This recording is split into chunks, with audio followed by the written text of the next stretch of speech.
the main function is deposit insurance facility of deposit insurance and credit guarantee is not available to depositors of NBFCs, unlike in case of bank. Going forward, requirements for registration with RBI. Now, who can get itself registered under RBI? We will be going to discuss that because many people have the query regarding who should be registering under the RBI Act as an NBFC and who shouldn't. So here is the answer to it. A company incorporated under the Companies Act 1956 or 2013 and desirous of commencing a business of non-banking financial institution as under section 45(1)(a) of the RBI Act 1934 should comply with these two compliances. They should have these two criteria. First, it should be a company registered under the section 3 of the Companies Act 1956 or 2013. Since 2000 mentioned, but it is implied that even companies incorporated under 2013 can also get itself registered under the RBI Act as an NBFC. Also, the company who is desirous of getting itself registered under the RBI should have a minimum net own fund of rupees 2 lakh. Next, types of NBFC. So we are going to discuss in details what are the types of NBFC. First, asset finance company. Asset finance company is a company which is a financial institution carrying on its principal activities, the financing of physical assets, supporting productive or economic activities such as automobiles, tractors, machines, generator sets, earth moving and materials handling equipment, moving on own power and general purpose industrial machineries. Principal business for this purpose is defined as an aggregate of financing real or physical assets, supporting the economic activity and income arising therefrom is not less than 60% of its total assets and total income respectively. Now, investment company. Investment company is the second type of NBFC.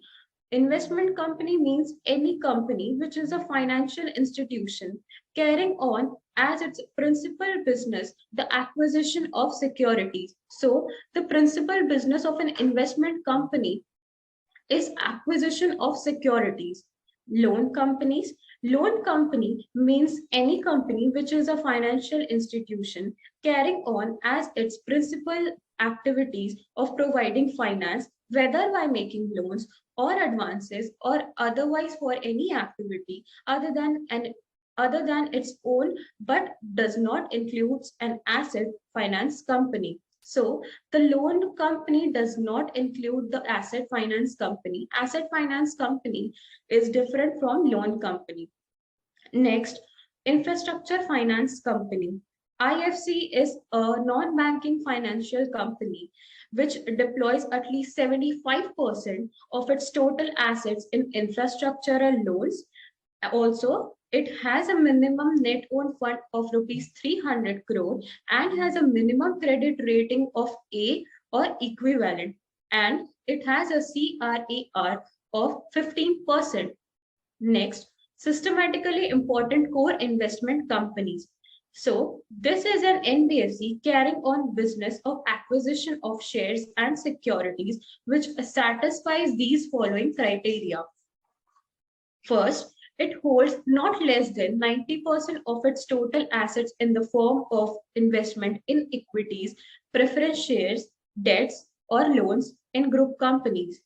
Its investment in equity in group companies constitutes not less than 60% of its total assets.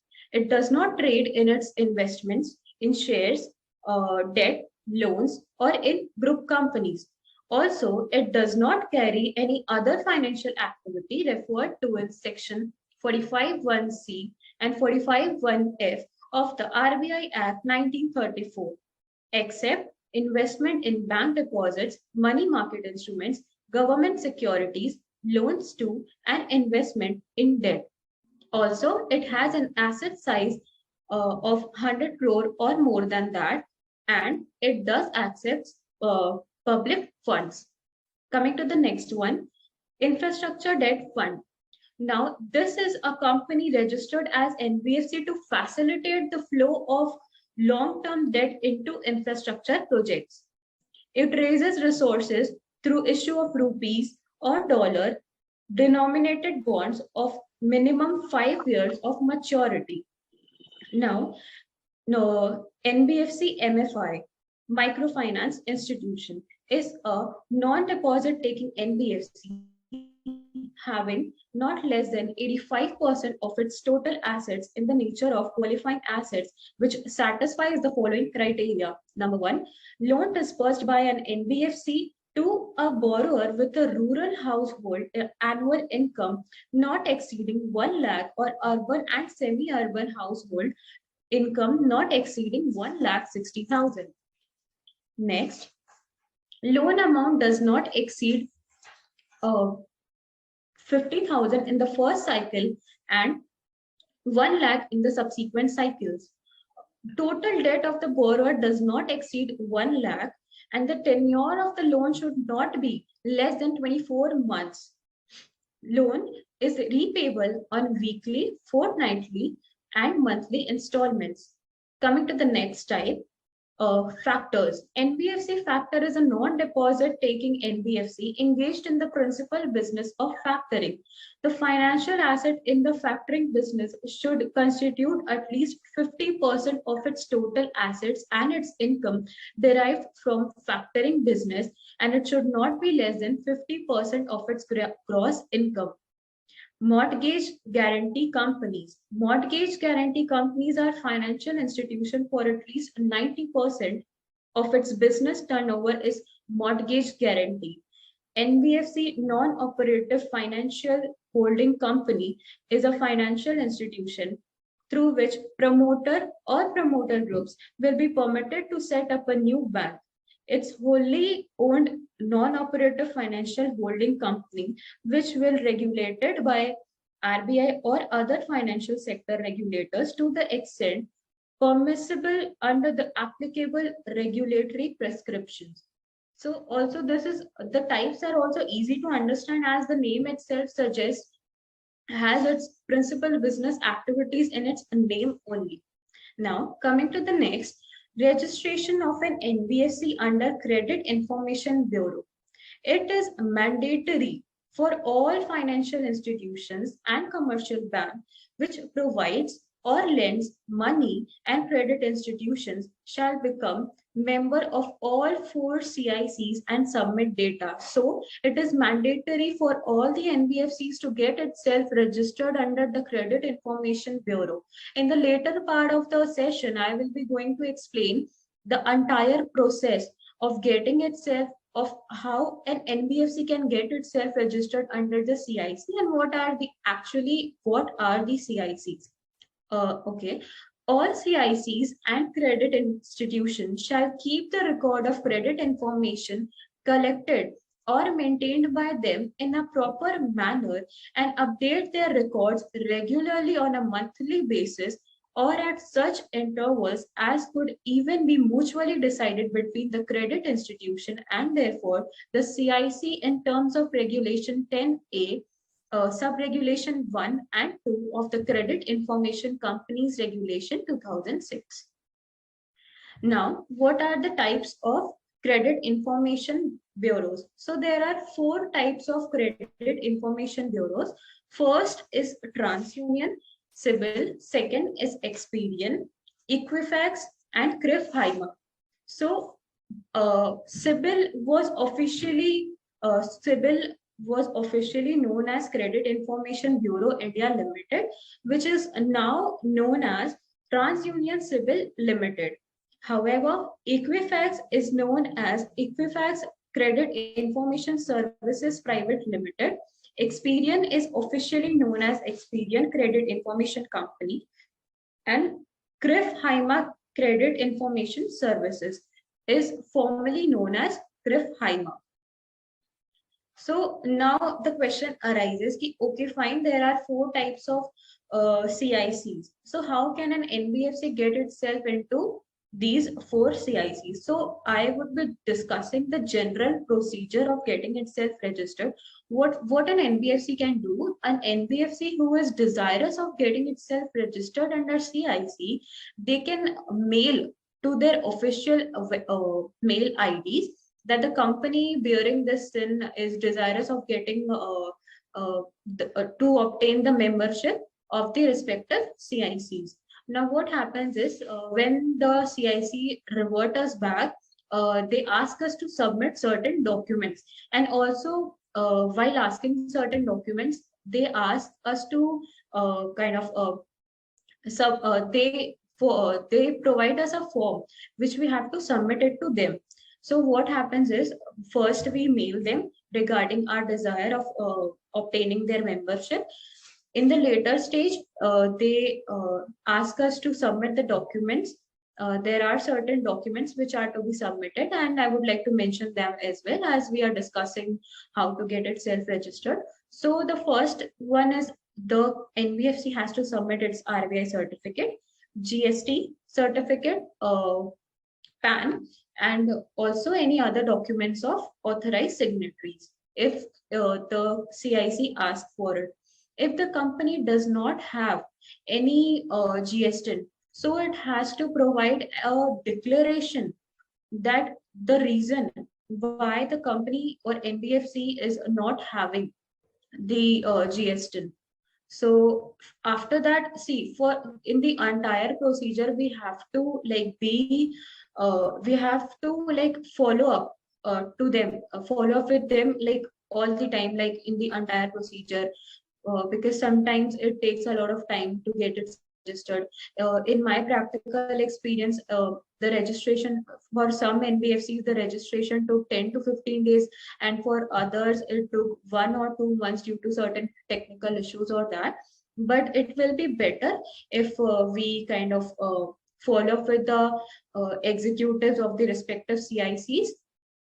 So what happens is, then next we have to make the payment. Membership payment has to be done, and if they provide any web link, we have to submit the documents to the portal as well for the verification.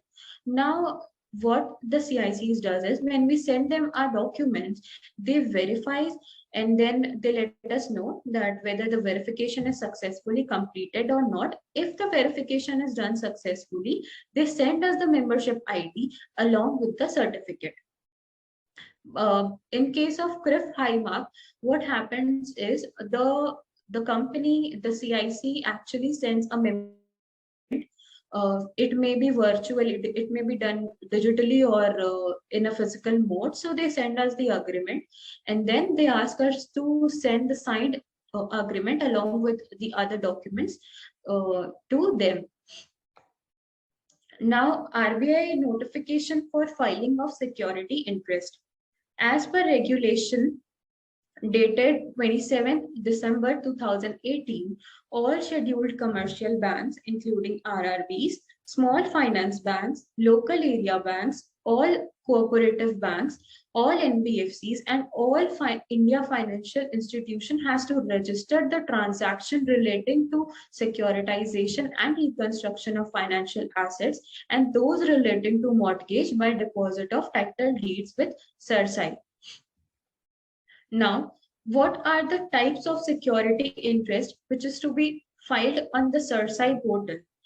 Now, after discussing this, I would be explaining how can a company get itself registered under the CERSI. So, first, particulars of creation, modification, or satisfaction of security interest in immovable property by mortgage other than mortgage by deposit of title deeds.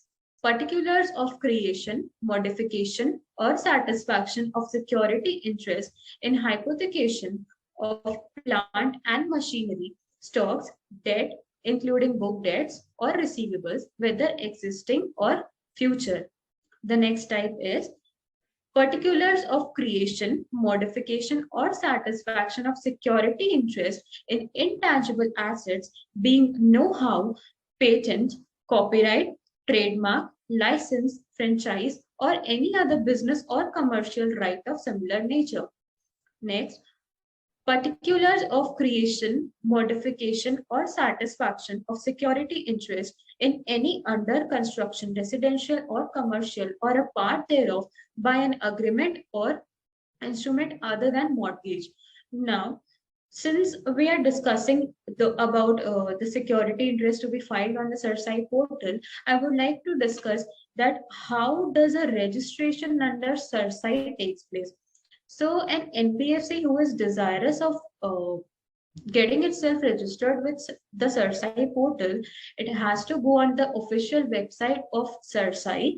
There is an option, there is a tab on the top of the screen. It will be visible when you just up when the screen appears when you visit the official website. That there is this entity registration tab. There are certain options like what you can choose for uploading. So what I personally think is convenient is we can use the DSC and simply register. So what happens is when we go to the entity registration tab, whatever we are using, like if when I used DSC, I just connected it with my device. Then we have to fill 3 forms. Now, one is for the company, and the other, there are 3 forms. One is for company, and the other 2 is for admin user number 1 and admin user number 2. Now, you would think that what is admin user 1? Who will be the admin user? So, this is at the discretion of an NBFC itself, that whom does it wants to authorize to be the admin user. So they shall bear an employee ID as well. So what happens is we have to fill all the details related to the company, their GST, their CKYC, their SIN, PAN, everything. And later on the other part of the form, there are details about the admin users as well. What NBFC can do is it can pass a board resolution for authorizing an admin user and also allotting an employee ID if in case the person who is being authorized does not wear an employee ID.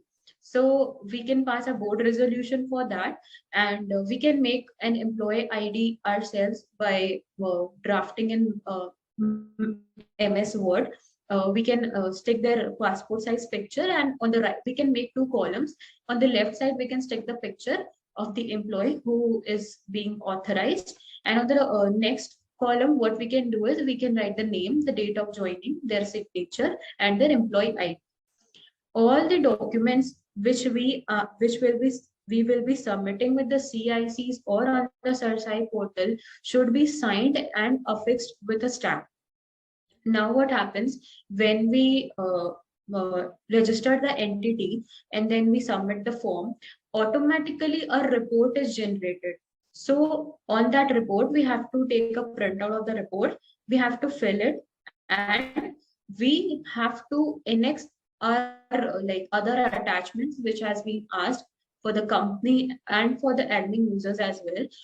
It will be mentioned in the report, but since just for the knowledge, I would like to share what are the documents which will be required to be annexed with the CERSAI report. So the first one will be Aadhaar, PAN, passport, and any other and the board resolution which we passed for authorizing the person. So these are the documents we will be mailing to CERSAI that we have already submitted the documents, and we have to send it by speed post also. The entire CERSAI registration process takes at least 1.5 to 2 months. Coming to the next part. Now, this is one of the most important parts of the session, like what, as the title suggests, obviously, what are the compliances to be done by NBFC. So I will be discussing timely compliances which has to be done by an NBFC. Now, the first one, all non-deposit taking, non-systematically important NBFCs within 15 days from the end of the quarter has to submit DNBS 2. Now, what is DNBS 2 for? DNBS 2 is for the financial details that we have to report it to RBI on the XBRL portal. Now what happens is DNBS2 is one of the lengthiest form. So it consists of the, like, even the smallest details of the financials and the operation principal business, its operation, what has been going on in the company. Like, it is like the minute details, and it is the lengthiest form. Now, the second one, all non-deposit systematically important non-deposit taking NBFC within 1 month from finalization of balance sheet or 31st December, whichever is earlier, has to submit DNBS 10. Now, we can say that DNBS 10 is a summary of DNBS 2, but the thing is, DNBS 10 is submitted by statutory auditor of the NBFC, and DNBS 2 can be submitted by the authorized person of the NBFC. Now, even DNBS 10 has the financial details, that is, components of balance sheet, assets and liabilities, PL, cash flow statement, and things like that. Now, we are coming to the quarterly compliances to be done by NBFC. Now, all non-deposit taking systematically important NBFC within 15 days from the end of quarter has to submit DNBS 1. Now a question arises, what is DNBS 1 for? DNBS 1 is also for the financial details of the company that the NBFC has to submit. All non-deposit systematically important NBFCs within 15 days from the end of quarter has to submit DNBS 3. Now DNBS 3 is for compliance with various prudential norms. Third, all the non-deposit systematically important companies and non-deposit taking non-systematically important institutions with asset size having more than 100 crore within 15 days from the end of quarter has to submit DNBS 4A. Now, what is DNBS 4A for? This is for the details of mismatch in projected future cash inflows and outflows based on the business projection. Now, we will be going to discuss non-deposit systematically important and non-deposit, non-systematically important companies within 15 days from the end of quarter has to submit DNBS 13. Now, DNBS 13 is for overseas, all the details of overseas income and expenditure which an NBFC occurs. Now, coming to the monthly compliances to be done by NBFCs. There are two forms which can be filed by an NBFC. First one is DNBS 4B, non-deposit systematically important companies and non-deposit non-systematically important companies with asset size more than 100 crore within 15 days from the end of the month has to submit DNBS 4B. And all the non-deposit taking systematically important companies shall have to submit DNBS 8 within 21 days from the end of the month. Event-based weekly compliances to be done by NBFC. Now, non-deposit systematically important NBFCs having aggregate exposure of more than 5 crore to single borrower has to submit DNBS 9 weekly reporting every Friday in the directions and where they say as well. Now, since we have discussed various forms which is required to be filed by an NBFC, I would like to discuss how are we going to operate the XBRL portal. See, filing of NBFC forms are way different from filing a normal form. So this is kind of complicated once you are not known about the fact that how it is actually done. So first we have to visit the official RBI XBRL website, which is evident from the screen. Second step is log in using user ID and password. So the user ID starts with CAL and it has 5 to 6 numeric number. Now, while logging in, it also asks the bank or NBFC code So the bank and NBFC code is that is same as the user code that I mentioned, CAL, and those 5 to 6 numeric numbers. Then they ask for the captcha. We have to enter the captcha code, and then the entire code, our ID gets opened, and from there we can start the procedure. Now, this is what the interface looks like when we log in. Now, I would like to explain from where can we download, upload, and do other things in the XBRL portal. Since it is new and not everybody is known of the fact, so I will be explaining in detail about the entire operation of XBRL portal. So first, we have to update the profile. Now, this is the most important, and this is the initial stage of filing. We have to keep our user ID updated. That is, when we go to the update profile tab, we have to fill all the minute details of the NBFC, their SIN, PAN, and asset size, and they ask for other details as well. I'm not going to that details, but they ask for company's details. They ask for authorized person's details as well, like PAN, Aadhaar, phone number, fax, if any, and any other details. Also, they ask for statutory auditors' details, their firm registration number, the partner's name, the membership ID, and PAN, and rest of them. So, what happens is whenever there is a change in the management of NBFC, or whenever the auditor or any director or authorized person resigns or a new one is appointed, we have to keep it updated on the portal. We can do that in update profile, as we can see on the left side. Then how the most important part of filing is how can we download the returns. Now, first, when we go to this tab, there is this is mentioned that we can choose any of the form which we want to download. Now there are two versions as well. One is for 31st March 2002, that is the later part, and one is before 31st March 2022.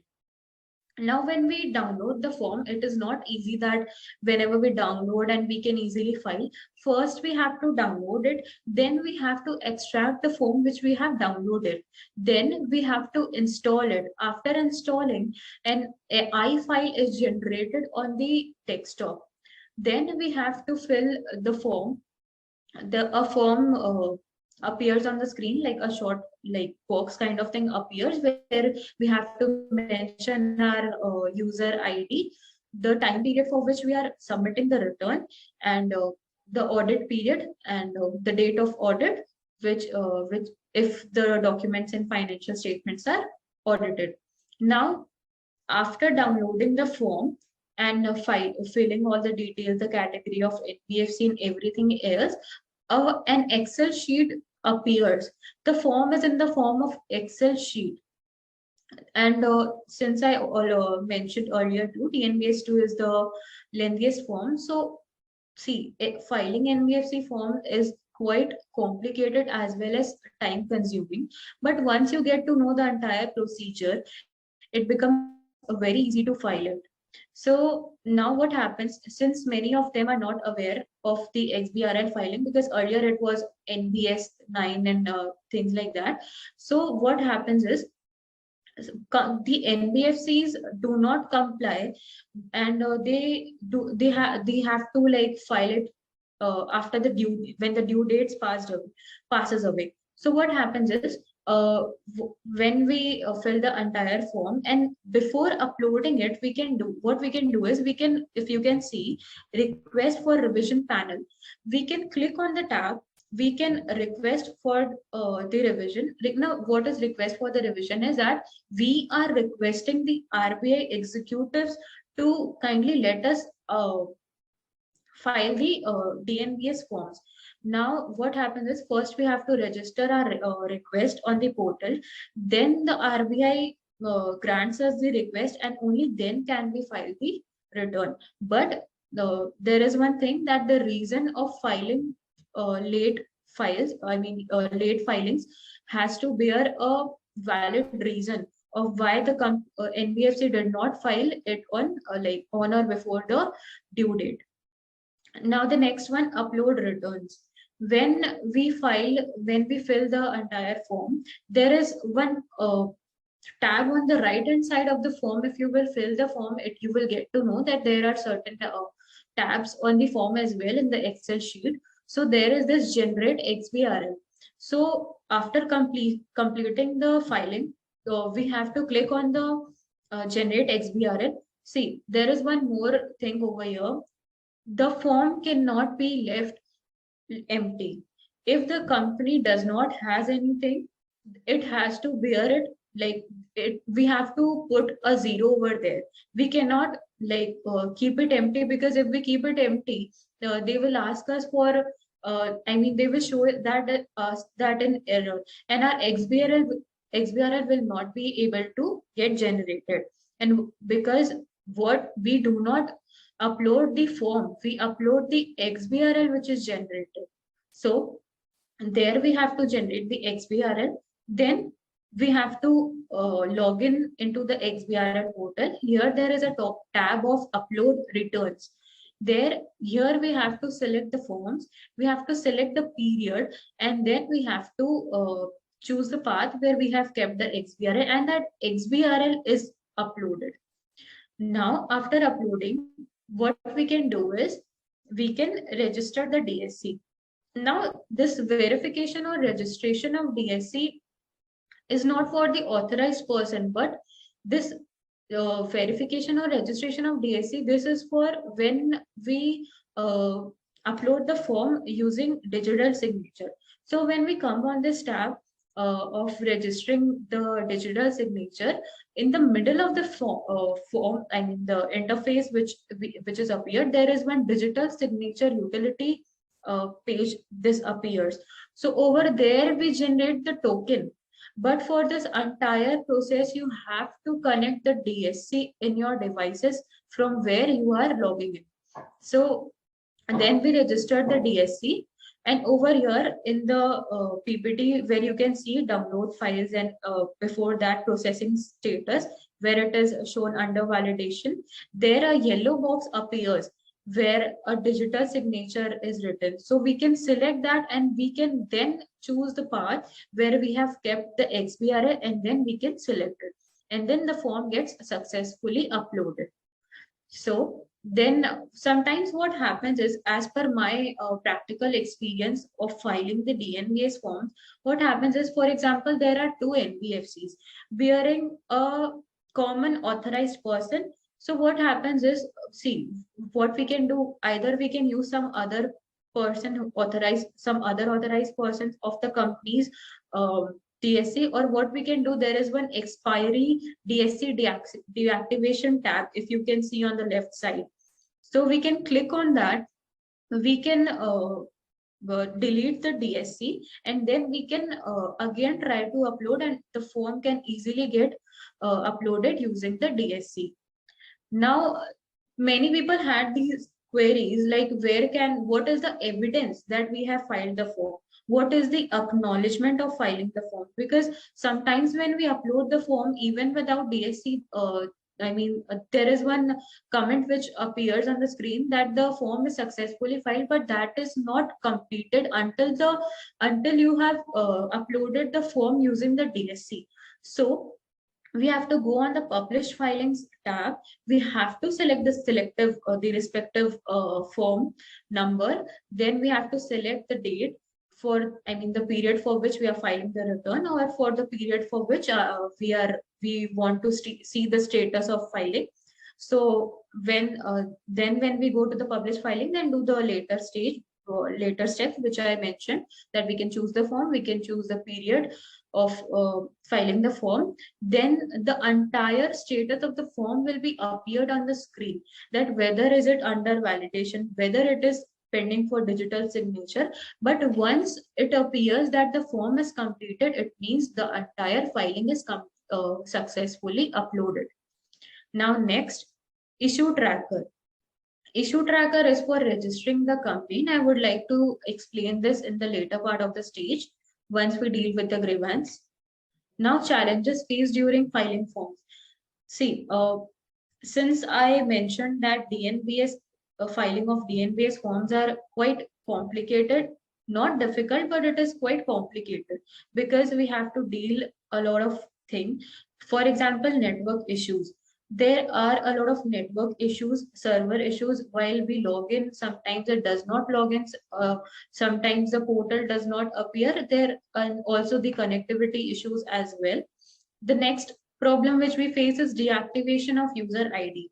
What happens is when we try to upload, when we try to log in for uploading the form, when we log in with wrong or incorrect user ID or password, or we put correct captcha code, incorrect captcha code, what happens is for if we try to do this for more than 5 times, the ID gets blocked, and then there are certain procedures which has to be followed for activation of the user ID again. So we have to log in using the correct ID and password. Also, nowadays, what I'm seeing is the IDs are automatically getting inactive. I don't know what is the reason, but even there is a solution for this too. We can mail the mail in the official mail ID of RBI, mentioning the name of the company and this snapshot of what the issue is, and then the RBI executives resolves our issue in a short span of time. Now, the entire procedure is very time consuming because as I said that filing a normal form and filing a DNBS form is way different from each other. It is very time consuming because as I mentioned in the entire session, that first we have to log in, then we have to download it, then we have to install it, then even after installing we face a lot of issues. So this is a time consuming procedure. Coming to the next, steps to overcome difficulties. Now, many people are not aware of these steps and they face a lot of issues while filing the XBRL forms. So what can be done is good internet connection. While uploading the form and while filing it also, we have to like the network connectivity should be very strong, or else the form cannot be uploaded successfully. The other one is use compatible devices. Now, as per my practical experience, not every device can be used for filing DNBs. There are, I think, Windows 7 or something like that. There is a certain window or the settings, the technical issues when we try to file the form. So we have to use the compatible devices having that properties which can be used for filing the DNBS forms. Now, always save the form. Certain forms are lengthy, and also the error arises. And error, what kind of error can be arise? First, it might not be connected to the RBI portal. Second, the amounts which we mentioned are mismatched. Uh, Third, or we have left it blank. So for filing even one form, sometimes it takes 2 to 3 days. So it will be better if we save the form, or else our entire hard work goes in vain. So we have to save the form and use correct login credentials to avoid user ID deactivation. As I mentioned earlier too, we have to use correct login ID credentials, or else the user ID will get automatically deactivated, and then there are like very complicated procedures on the later part if the ID gets deactivated. Fifth, always update the profile. As I mentioned, whenever there is a change in anything which we have mentioned in the profile, like for example the auditor has resigned, or the term has been expired, or a new auditor has been appointed, or the authorized person has been changed, resigned, or a new one is appointed, or the number, even the number has changed, we have to keep it updated on the XBRL portal. Now, always use registered person's DSC to upload the form. Obviously, we have to use registered DSCs, registered authorized persons DSCs. Now, these are the authorized person which we have mentioned while when we go to the profile update profile tab, there we can see the authorized person and their DSC has to be used to upload the form. Next, grievance portal. Now, since this is new and since many people faces a lot of issues, you can see on the left side, the left picture, there is one issue tracker tab. Now, what you can do is you can select the particular form in which you are facing the issue. We can select the type, we can select the urgency, title, and we can take the screenshot of the problem like which we are facing. We can attach that and we can write in the description the problem which is being faced by us. Now for the better and fast resolution of the problem, what can be done is we can mention our mail id, contact number, and the name. Now, what is the alternative part which can be done for resolution of the grievances? Uh, on the right picture, you can see that before submit, on top of submit, there is one need help tab. You can click on the need help tab. There are numbers of XBRL executives, and then you can successfully ask them to resolve your grievance. Also, there is one more alternative as well. If these two does not work, you can mail the official mail IDs of RBI. There are RBI Cosmos, RBI mail IDs, XBRL mail IDs. There are many mail IDs which you can mail and then ask for resolution of grievance. Thank you. So with this, I would like to end the session.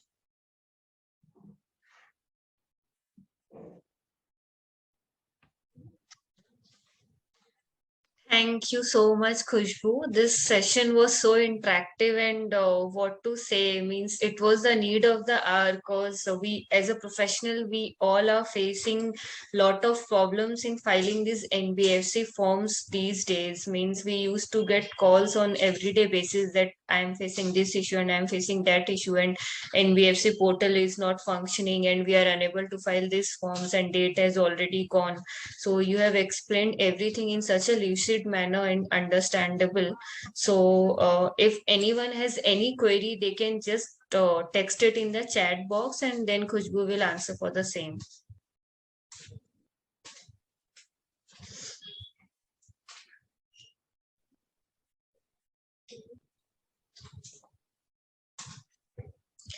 Hi, Ms. Arya. You can connect directly with Khushbu regarding the problems which you are facing for quarterly compliances. I think you must have joined later, so no issues. She will help you out. Any other query? Do we have?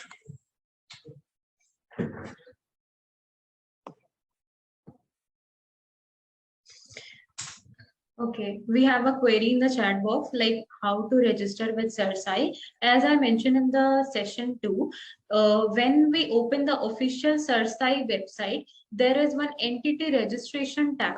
You can select on that. You can select then one more.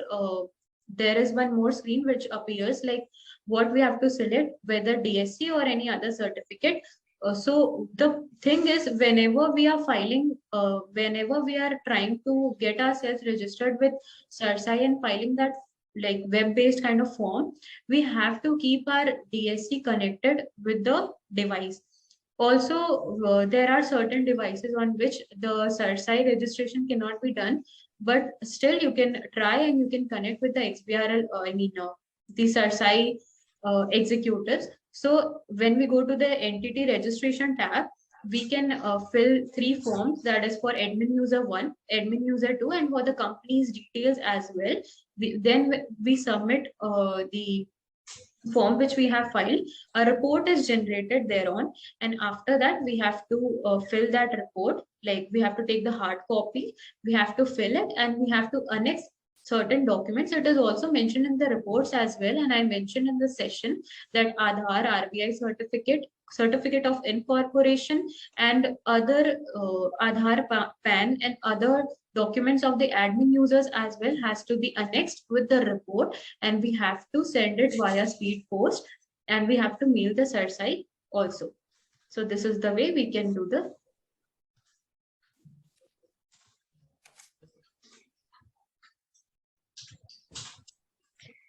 Okay, our next question is, how is loan NBFC company different from normal bank? So actually, I would like to answer this query since a normal bank is a bank which is required to be registered under banking regulations, and NBFC is registered with RBI. So if a loan NBFC is NBFC which needs to follow documentation which are which are lesser stringent compared to normal banks, because normal banks has customer interface, means directly persons can go and approach the bank, and so documentation and everything is very strict compared to normal NBFCs. And both are altogether different. Any other query?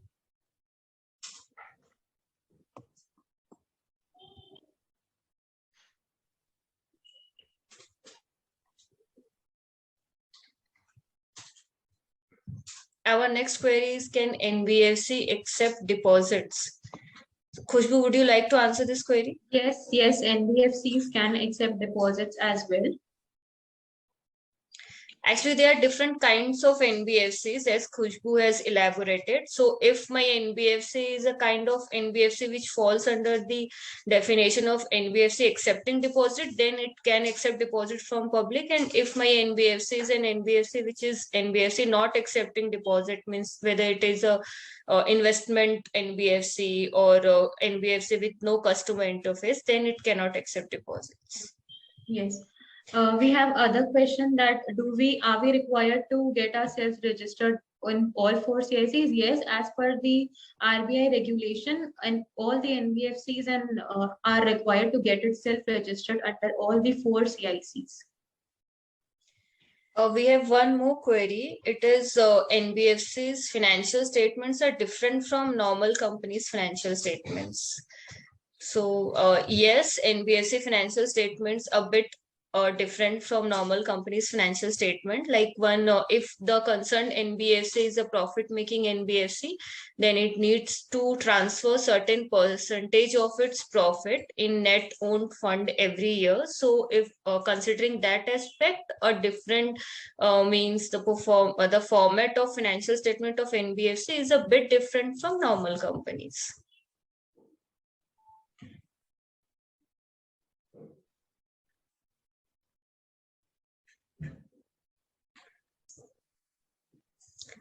One more query is from Rohit Kumar ji. He's saying that under NBFC non-systematic direction, applicable NBFCs having customer interface but not accessing public funds are exempt from the applicability of Chapter 4 of the directions. So, sir, there are many exemptions which are coming on means daily basis. So one needs to be updated. And yes, it is a very important chapter. So we all need to read this chapter. And yes, you are right. There is an exemption under which there is a non-applicability of Chapter 4. Any other query do we have?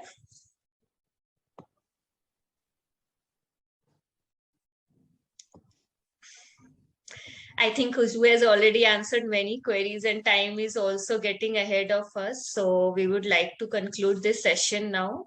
So Saket, kindly give vote of thanks to Khushbu for enlightening us so well, and look forward for more sessions from you, Khushbu, in near future. Thank you, ma'am. Thank you, ma'am. I would like to thank all of you for sparing your valuable time in making session an interactive one. Also, I would like to thank Ms. Khushbu Soni for enlightening us on this topic. Indeed, this was a knowledge-enhancing session. I hope all your doubts and queries have been answered satisfactorily. Looking forward to more such sessions in near future. Thank you. Thank you, Saket. Thank you. Thank you, everyone, for joining. Thank you, Harinder ji, for your kind words. It means a lot to Khushbu and also to us. Thank you.